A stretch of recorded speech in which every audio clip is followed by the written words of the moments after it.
even that? It's an alien planet! Is there air? You don't know!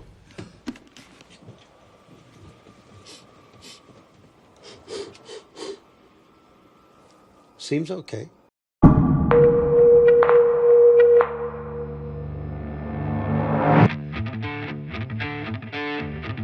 What does the world look like to someone who is visually impaired? Yes, tell us all what you see. What do you see? What do you see? Tell us what is right, what is wrong, what is art, what is vision.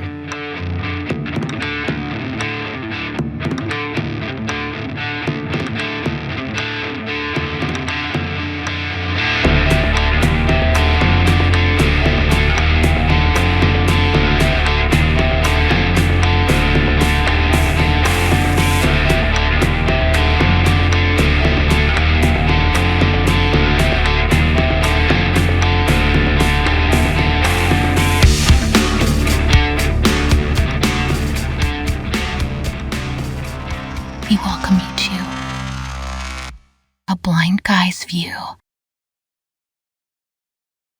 Hey folks, it's the Blind Guy here, and I'm back with another Should You Watch episode. On this episode, we are taking a look at 1999's Galaxy Quest.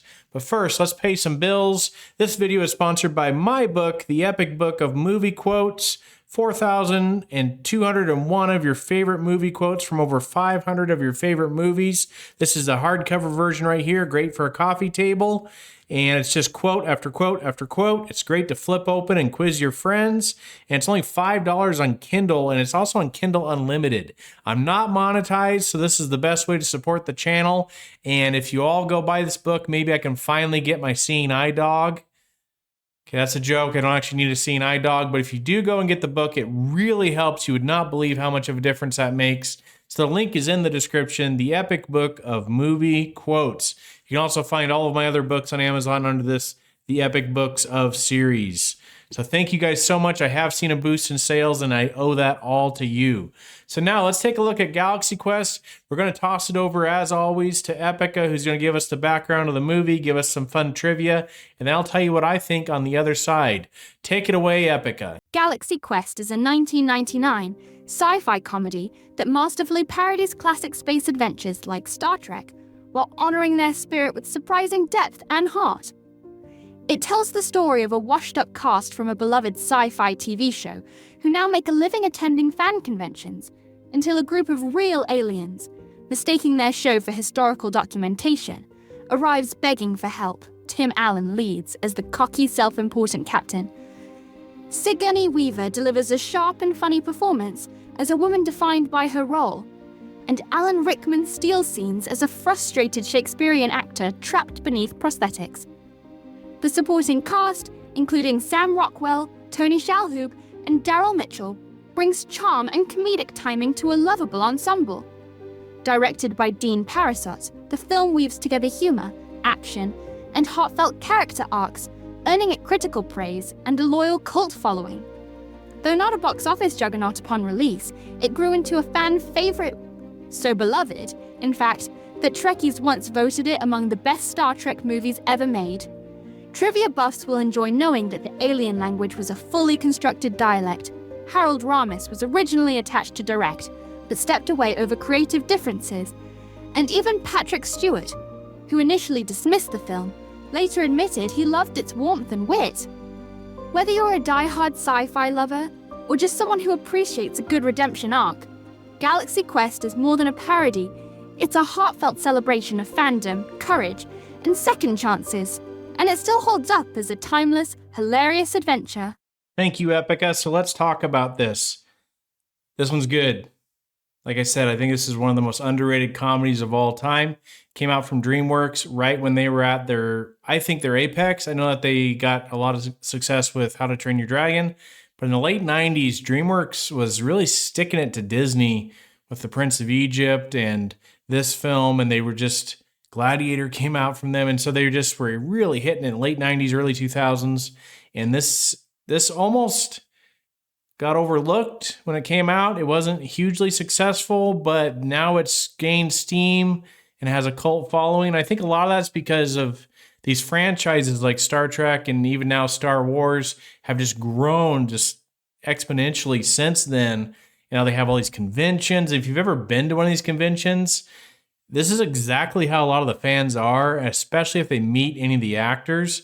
I just think it's all done in very lighthearted, playful tone, which I think is great. They're not really making fun of anybody, but they are poking a little bit of fun. I think there's a difference there. But I think it does it in the right spirit, the right tone, and it's just so funny. And I think it's driven by its cast, that a lot of these guys became more popular after the film because of other things. So you were able to put this cast together that's just really incredible. And I don't think that Tim Allen's the one that's really driving the film here. He's funny in this, but I think that Alan Rickman's character is hilarious in this movie. Shalu's character is hilarious. Sam Rockwell's character is hilarious. To me, those three are the funniest. And Sigourney Weaver's funny in this too. But Alan Rickman, his character in this movie almost mirrors his real life because he was a well-known and accomplished Shakespearean actor. And then he got cast in Die Hard, which was his first feature-length film, I believe. And that gained him popularity as Hans Gruber. But that's not anywhere near what he was known for before that. And that's how his character in this is he's this Shakespearean actor who's stuck because he's only known for being on this TV show. And so you can see even when he signs autographs. I grabbed Thar's hammer by the sons of Warvan. I shall avenge you.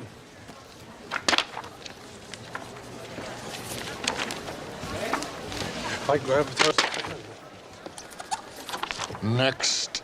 And Alan Rickman just plays him to a T. It is so funny because he doesn't want to be, he wants to be anywhere but there throughout the entire movie. And just the way he does it is just hilarious. And then you have Sam Rockwell's character who's essentially an extra from the film, but now he's worried about dying because all the extras were the ones that died in the original movie.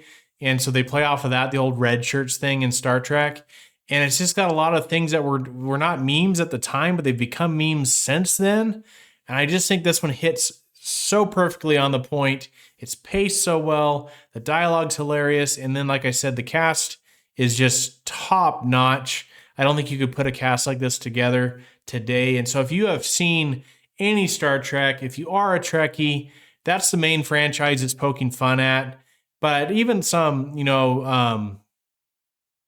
Battlestar Galactica, Star Wars, even those franchises, although they don't have quite the same fandom, they still have fans like this. And so I just think if you watch this film, it's just hilarious. I can't recommend it enough. Spread the word on it. Spread it around to all your friends because it still doesn't get brought up a lot when it's compared to other comedies or we're talking about other comedies. It just seems to still be underrated. And that just blows my mind. I think it's so fun. And so I cannot recommend it enough. I'll leave the link to it in the description below. Those are my thoughts on Galaxy Quest from 1999. And I'm going to be doing a good old movie review on the movie Bullet with Steve McQueen coming up soon. So check that as well. I'm doing the trivia shorts. So engage in those. And like always, if you guys support me with the books, that makes a huge difference. I'll see you on the next episode of A Blind Guy's View. Laters on the Menjay. On the Menjay. Night, stories written, pages bright, by his books, enjoy the sight. Oh, a blind guy's calling, hear his view, trivia tells and insights true, movies, myths, and books to choose, raise your glass to a blind guy's view.